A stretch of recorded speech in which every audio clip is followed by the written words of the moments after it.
New York সিটির mayor নির্বাচনের চূড়ান্ত পর্ব শুরু হচ্ছে।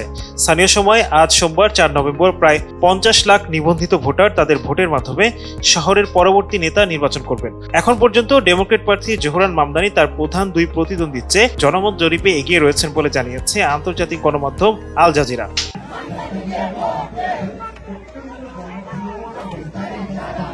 সিটি বোর্ড অব ইলেকশনের তথ্য অনুযায়ী গত 9 দিনের আগাম ভোট গ্রহণ প্রক্রিয়ায় 7,34,317টি ভোট পড়েছে, যা 2021 সালের মেয়র নির্বাচনের মোট আগাম ভোটের চেয়ে 4 গুণ বেশি। এই রেকর্ড সংখ্যক আগাম ভোট নিউ ইয়র্কবাসীর মধ্যে নির্বাচন নিয়ে ব্যাপক আগ্রহের প্রতিফলন।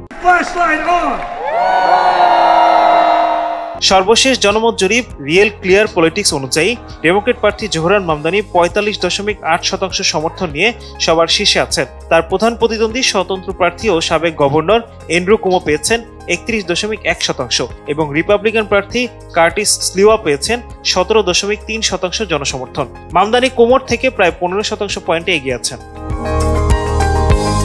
Democratic socialist of America DSA সদস্য মামদানি তার প্রচারণায় বিনামূল্যে শিশু পরিচর্যা, বিনামূল্যে বাস পরিষেবা এবং প্রায় 10 লাখ অ্যাপার্টমেন্টের জন্য ভাড়া বন্ধ রাখার মতো প্রগতিশীল নীতিগুলোর উপর জোর দিয়েছেন। এসব প্রস্তাব তরুণ ও উদারপন্থী ভোটারদের মধ্যে ব্যাপক সাড়া জাগিয়েছে। 1,000 signups away from being able to smash the single-day door-knocking record this Sunday. এদিকে নির্বাচনের মাত্র একদিন আগে স্বতন্ত্র প্রার্থী এন্ড্রু কুমো সাবেক প্রেসিডেন্ট ডোনাল্ড ট্রাম্প ও বিশ্বের সবচাইতে ধনী ব্যক্তি ইলন মাস্কের কাছ থেকে সমর্থন পেয়েছেন। ট্রাম্প প্রকাশ্যে নিউ ইয়র্কের ভোটারদের প্রতি কুমোকে ভোট দেওয়ার আহ্বান জানিয়েছেন এবং মামদানিকে কমিউনিস্ট আখ্যা দিয়েছেন। তিনি সতর্ক করেন মামদানি নির্বাচিত হলে নিউ ইয়র্কের কেন্দ্রীয় অর্থায়ন সীমিত করা হবে।